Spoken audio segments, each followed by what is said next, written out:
Hello, my name is Paul Antonio, and I'd like to thank you for your interest in my manual, A New Approach to Copperplate Script, a Yin and Yang Approach.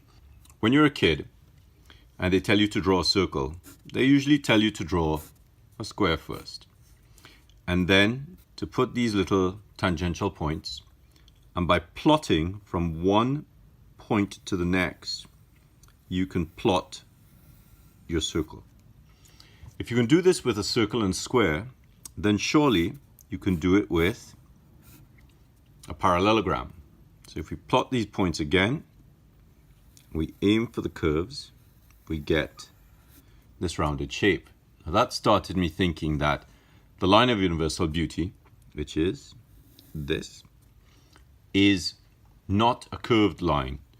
This is an optical illusion. We see this curve and we see this curve, and then we end up doing a little wiggle, which is wrong. So I started to think, well, the line of universal beauty is actually three straight lines. 1, 2, 3. And by dividing this straight line, this vertical, this diagonal 55-degree angle straight line, into sixths, we get a sixth, and a sixth, and a sixth, and a sixth, and a sixth. So we have a series of thirds divided into further divided up, and by turning this little sixth and this little sixth, we have a sixth and a sixth, which gives us a third, and the middle 2/3 is a straight line. So we have little turn, straight line, and a little turn. If we add this to this theory, we get the first of the facets of the fourfold symmetry that I've come up with, which is used in the manual to generate the lettering. So if we go back to this theory of a parallelogram and a curve, we can see that the letter B sits within this theory quite easily. So we have line of universal beauty, straight line, straight across, and straight up. Notice the lines are only ever horizontal or at 55 degrees, which is the angle of the script in this manual. 1 and 2 and 3 and 4 and 5 and 6 and 7 and 8 and 9 and 10 and 11 and 12. Please note that I'm actually writing the straight lines in the same order and stroke number that I would a copperplate letter. So let's take this theory of angular confinement and put a monoline letter on top of it. So we have little turn, a sixth, straight line, and a turn into a curve. And then we have and 1 and 2 and 3 and 4 and 5 and 6 and 7, 8, 9, 10, 11, and 12.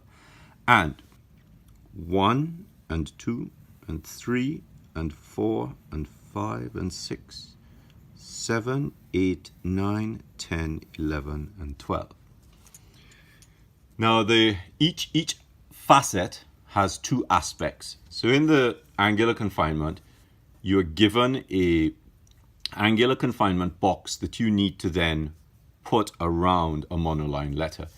In the second aspect, you're given the box and you have to fit this again. So you're looking at one with the box around the letter and one with the letter into the box.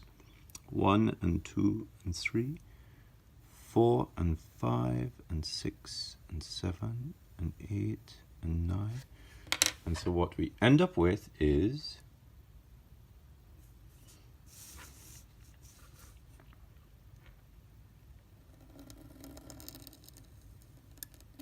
of course this could go all the way around.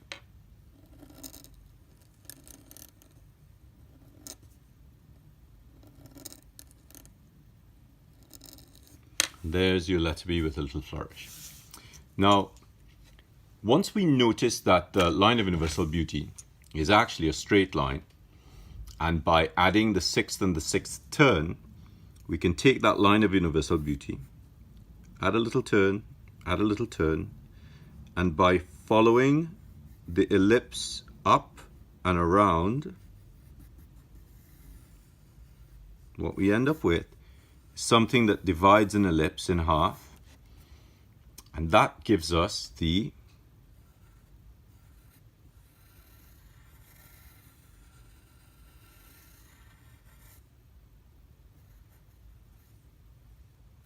Yin and Yang Approach. So that's how I came up with the subtitle for the manual, a Yin and Yang Approach. The next facet is elliptical confinement, which, using the angular confinement,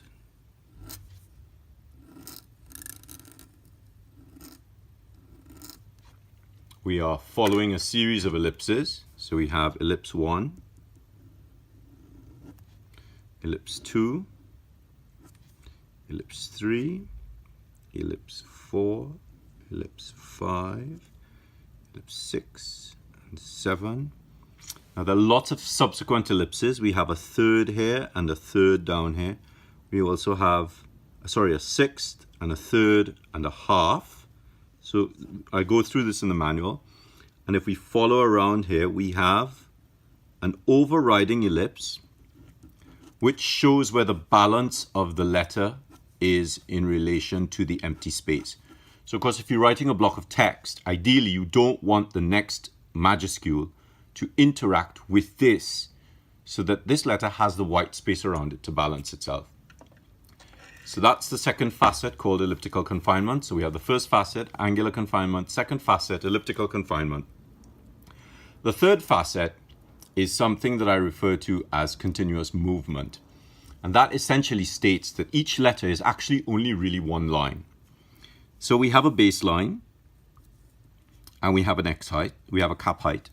In order to start at the cap height, because we always start at the baseline, we have to start at the baseline. So I've come up with another stroke embedded in the script called the connective stroke, which is at 50 degrees and the line of universal beauty is at 55.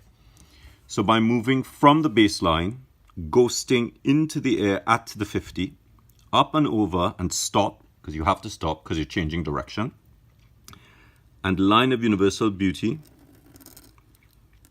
and up and over and around and down and up and over and out and down and out and back and in and out. So technically, the whole shape looks like this.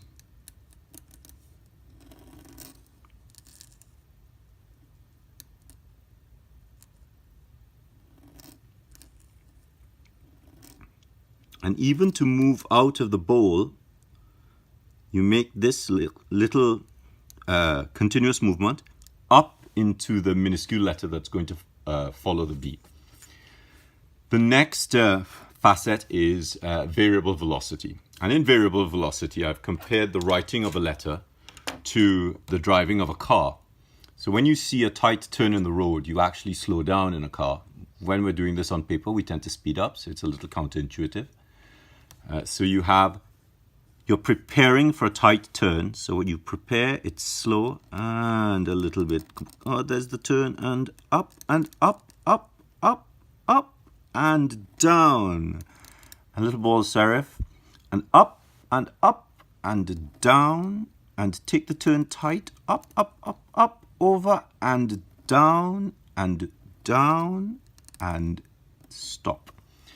So this is the premise of the manual, the fact that everything can fit into a box, and by plotting the curves on the box using tangential touching, we get the angular confinement. We have the elliptical confinement, which gives us the balance of the letter in a series of ellipses. We have continuous movement, which shows us that the letter is actually only really one line, and we have variable velocity. These four facets, when added together, give us the fourfold symmetry that which the manual is based on.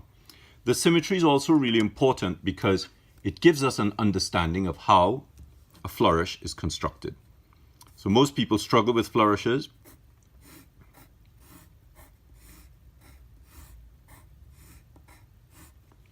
That will produce an interlacing, repetitive figure of 8 flourish.